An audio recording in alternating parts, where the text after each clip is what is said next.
दोस्तों नमस्कार, मैं राजकुमार मौर्य प्रखर इंडिया यूट्यूब मंच पे आपका स्वागत है। बड़ी खबर आ चुकी है पल्लवी पटेल को लेकर के।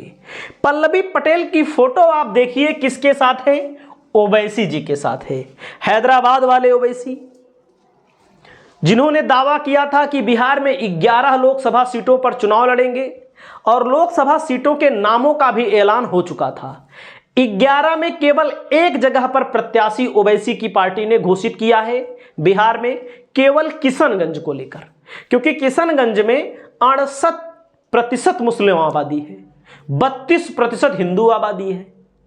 अब आपने देखा भी होगा 20 के चुनाव में, जब 20 में चुनाव हुआ था, तेजस्वी यादव की लहर एक तरह से मान लीजिए चल रही थी, तब ओवैसी की पार्टी ने 5 विधायक जीत लिए थे। ओवैसी एक सीट पर बिहार में लड़ रहे हैं। उत्तर प्रदेश में पल्लवी पटेल ने पीडीए के नारे को बुलंद किया और पीडीए के नारे को जोर शोर से उछाला। यहां तक कि समाजवादी पार्टी के जो मूल कार्यकर्ता हैं वो बेचारे खुश हो गए, कहें कि हमारा कोई बात उठाने वाला आ गया। अभी आपने देखा अखिलेश यादव ने कह दिया कि हमारा गठबंधन जो था वो 2022 को लेकर था। हालांकि अगर एक लोकसभा सीट की बात है तो हम इनको एक सीट देने के लिए राजी भी थे, लेकिन ये लोग खुद अत्ती मचाए हुए हैं, तो क्या किया जाए। अब कैसा झटका लगा है पल्लवी पटेल को, वो जानिए। पल्लवी पटेल को झटका दिया है ओवैसी की पार्टी ने। ओवैसी की पार्टी के साथ ऐलान हुआ, आप जानते हैं। ओवैसी की पार्टी ने यहां पर झटका दे दिया है। पीडीएम का विस्तार मिला समर्थन, यानी कि पीडीएम इन्होंने बताया पिछड़ा, दलित, मुसलमान, ए में अल्पसंख्यकता। पीडीए के सामने पीडीएम का फार्मूला रखा गया। अपना दल कमेरावादी के कार्यालय पर आकर, आप समझिएगा, आदिम समाज पार्टी के राष्ट्रीय अध्यक्ष हंसराज कोल जी आ गए हैं। एक्शन पार्टी के राष्ट्रीय अध्यक्ष रविंद्र मिश्रा जी, जिस पीडीए में सवर्णों को कोई स्थान नहीं था, इनके पीडीएम में सवर्णों को स्थान दिया जा रहा है। इसको लेकर लोग काफी मजाक भी उड़ा रहे हैं। और यहां पर भारतीय समता समाज पार्टी के राष्ट्रीय अध्यक्ष महेंद्र प्रजापति, अनजान पार्टी के रंजना श्रीवास्तव, इन्हीं श्रीवास्तव को लेकर, लाला को लेकर बवाल हुआ था, आप जानते ही हैं। राष्ट्रीय विकल्प पार्टी के राष्ट्रीय अध्यक्ष जेके मोहन विश्वकर्मा, भारतीय सुहेलदेव जनता पार्टी के राष्ट्रीय अध्यक्ष भीम राजभर। अब आप समझिए ओवैसी की पार्टी यहां है, कहां है इसमें? ओवैसी की पार्टी कहां है इसमें? ओवैसी की पार्टी का कोई, ये लखनऊ में हो रहा है सारा मामला, कोई भी व्यक्ति ओवैसी की पार्टी का इसमें है ही नहीं। इसका मतलब साफ साफ है, ओवैसी ने अखिलेश यादव को समर्थन दे दिया है।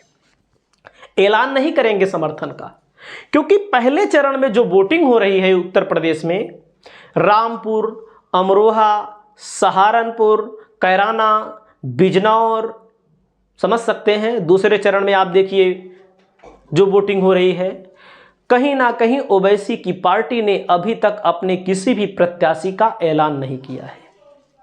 और उत्तर प्रदेश की गाजीपुर लोकसभा सीट पर ओवैसी की पार्टी ने समाजवादी पार्टी के कैंडिडेट अफजाल अंसारी को अपना पूरा समर्थन दे दिया है। अफजाल अंसारी के यहाँ गए भी थे, क्योंकि मुख्तार अंसारी की मौत संदिग्ध हालात में हुई। और यहाँ पर इनके पीडीएम को लेकर लोग क्या क्या कह रहे हैं। और अब आप समझिएगा, अब जो मुसलमानों के वोटों का बंटवारा नहीं होगा, तो आप देख सकते हैं यहाँ पर राघवेंद्र यादव लिखते हैं, अरे पल्लवी जी, पीडीएम में रविंद्र मिश्रा और रंजन श्रीवास्तव कहाँ से आ गए? बिल्कुल बात है, जब आप पीडीए की बात कर रही थी तो आप पीडीए को ही लाइए, पीडीएम बनाई है। गौरव जी लिखते हैं, पल्लवी जी बताएंगी इनकी नई दुकान पीडीएम में लाला और मिश्रा जी कहाँ से आ गई? वैसे जो भी पल्लवी पटेल की बातों, क्या उसमें दम होता? ऐसे क्यों भटकती? खैर, गिन के 16 वोट बढ़ाने के लिए बधाई। और गौरव यादव लिखते हैं, चाहे जितना भी समर्थन मिल जाए, सभी सीटों पर जमानत जब्त हो जाएगी। ठीक है। अगला है पीयूष कुमार सिंह लिखते हैं, जी अच्छा, लेकिन जीत एक बार भी नहीं मिलेगी। क्यों इधर उधर फांद रही हो? आप अखिलेश यादव के नेतृत्व में समाजवादी पार्टी पीडीए के साथ रहिए, भविष्य सुरक्षित रहेगा। समाजवादी पार्टी से विधायक बनकर समाजवादी पार्टी अपना दल का मेरा JPDA। यहाँ पर राय साहब लिख रहे हैं, अखिलेश यादव से सबसे बड़ी नाराजगी आपकी जाति, आपकी इन्हीं जाति के लिए थी, आज आप इनका समर्थन ले रही हैं। बिल्कुल सही बात है। यहाँ पर कह रहे हैं ज्ञान प्रकाश यादव लिखते हैं, पटेल समाज के उम्मीद पर पानी फिर गया, जमानत जब्त हो जाएगी, सोचो मत पंगा लिया है, सपाइयों से भुगतना पड़ेगा, वोट नहीं मिलेगा समाजवादियों का।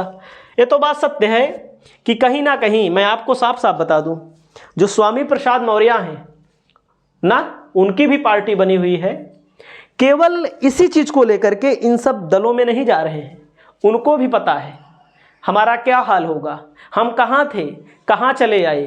पल्लवी पटेल कहाँ थी, अखिलेश यादव से मिला करती थी। अखिलेश यादव इनकी माताजी का भरपूर सम्मान किया करते थे, जब भी उनके कार्यालय में आती थी अपनी कुर्सी पर इनकी माताजी को बैठाया करते थे। और आप तमाम फोटो भी देख सकते हैं पुरानी। एक लोकसभा का टिकट मिलता, साइकिल के सिंबल पर लड़ना होता तो लड़ जाता। और अगर पल्लवी पटेल साइकिल के सिंबल पर लोकसभा का चुनाव चाहे फूलपुर से लड़ती चाहे फतेहपुर से लड़ती, चुनाव तो जीतना इनका तय था।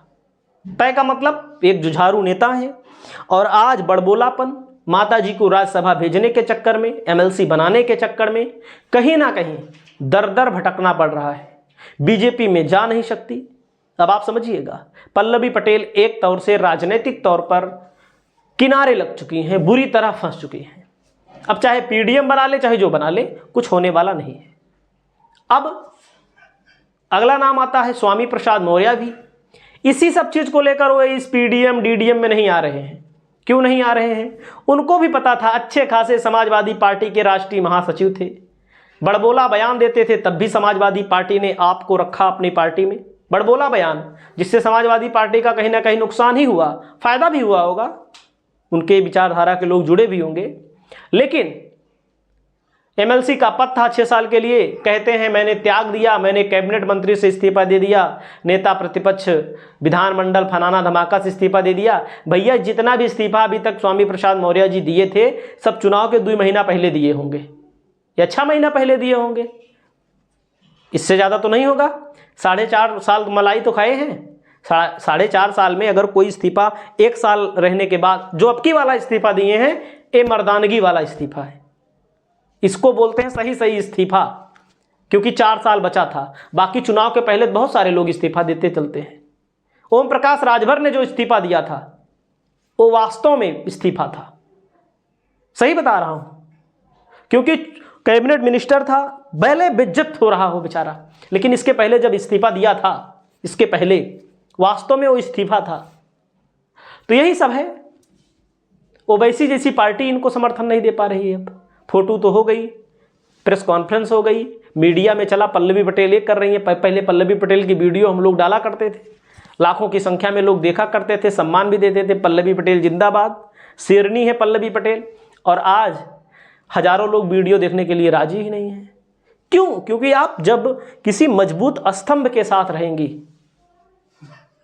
समाजवादी पार्टी का मजबूत आधार है, बसपा का आधार नहीं है। कोई कुछ भी हो, कोई कुछ भी कहे, 12% वोट है, 15% वोट है, 14% वोट है, कोई मतलब नहीं। 0 बटा गोलैया, 1 को सीट नहीं निकलेगी। तो आपकी क्या राय है? पल्लवी पटेल को झटका लग चुका है। कहीं ना कहीं ओवैसी ने समाजवादी पार्टी को समर्थन दे दिया है, समर्थन इशारों में दिया है। अब क्या करेंगे? इस वीडियो में इतना ही। नमस्कार।